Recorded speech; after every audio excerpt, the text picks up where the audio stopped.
Hey, it's Corey, and today you're gonna learn how to play A Hard Day's Night by the Beatles.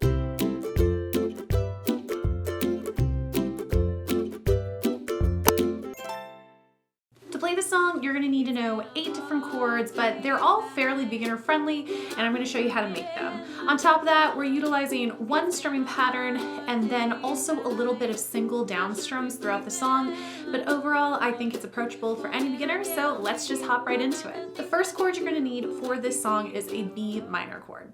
To make the B minor, you're gonna take your first finger and then bar all across fret 2, and then you're gonna take your second finger and place it on top in order to add some extra support.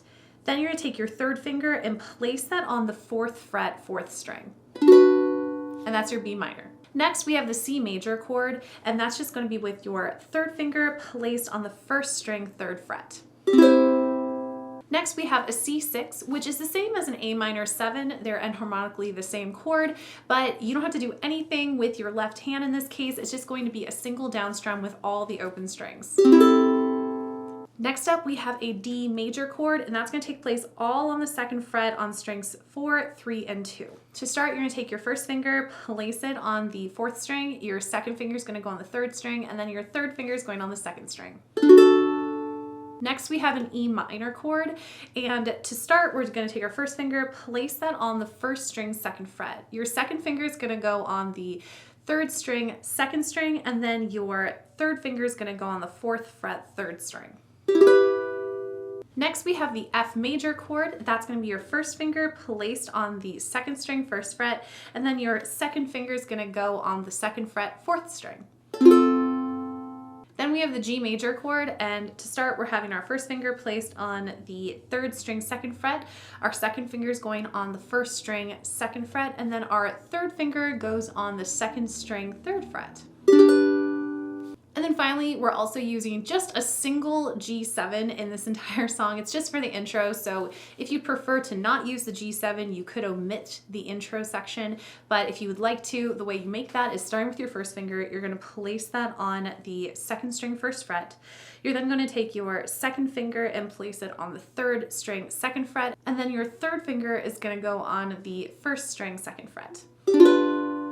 You will be changing chords quite frequently throughout this song, and often every 2 beats. You're especially going to want to be familiar with the G major and C major chord because those are the chords that you're going to be changing the most frequently and the quickest. Once you are really comfortable with those chords, let's take a look at the strumming patterns we're going to be using. For most of the song, we're just going to be utilizing the island strum but with an added chuck. So what that is first to start, and just demonstrated on a G major chord, we're going to have a down, down, up, down, up. For this song, we're gonna be adding that chuck. So instead of down, down, up, down, up, it will turn into down, chuck, up, chuck, up.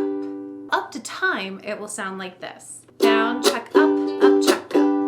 So it's a bit faster tempo. The times that this is going to change is when you're playing the G to the C and back to the G. So basically in verses 1 and 2 where you have the hard day's night. That hard day's night is when we're going to be doing this alt strum. You of course could continue with the island strum with the chuck. However, if you do that, you're going to be changing in the middle of the strumming pattern.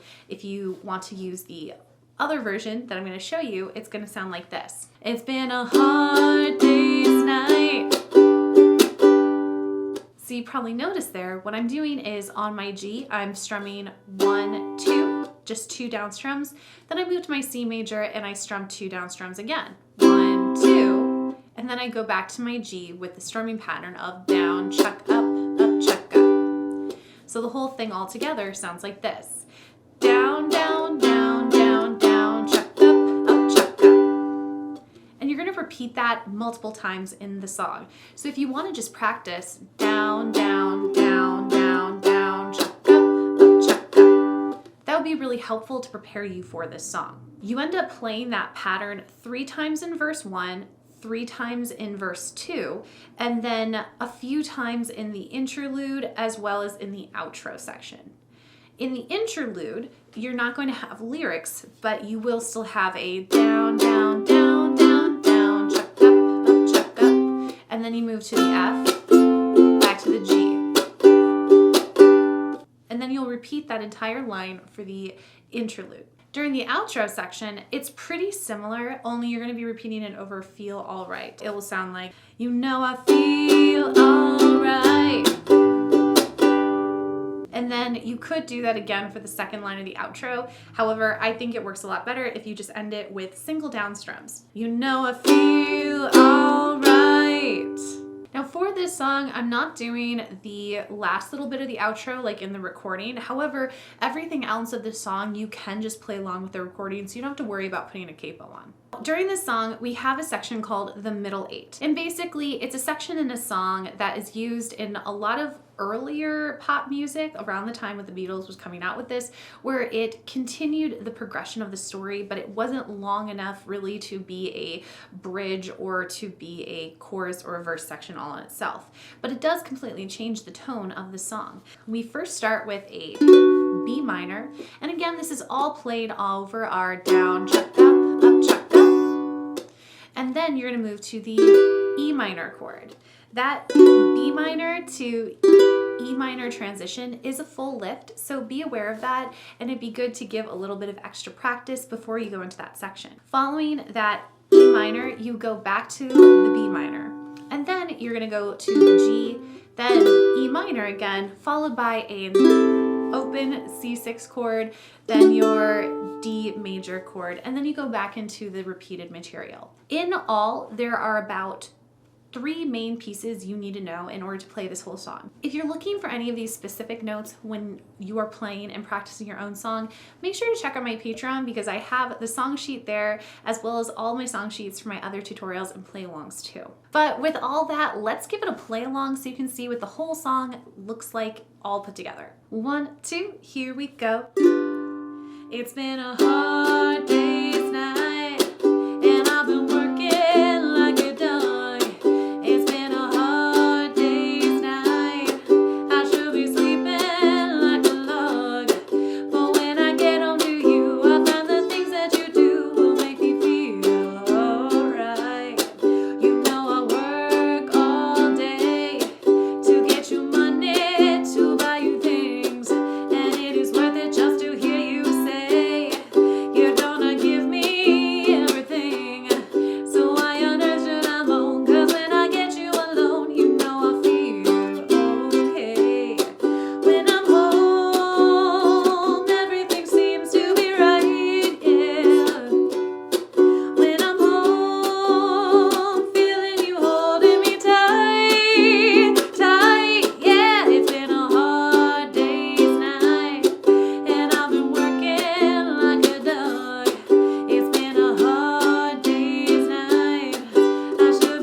This tutorial for A Hard Day's Night by the Beatles. I have a number of other Beatles tunes available on my channel as well, so if you're a fan, make sure to check those out if you'd like to learn some easy ways to play them. But otherwise, if there are other Beatles tunes that you absolutely love that you'd like to see made into a play-along or a tutorial, make sure to let me know by liking this video and then commenting with those song titles down below. So I hope you guys enjoyed, and I will see you next time.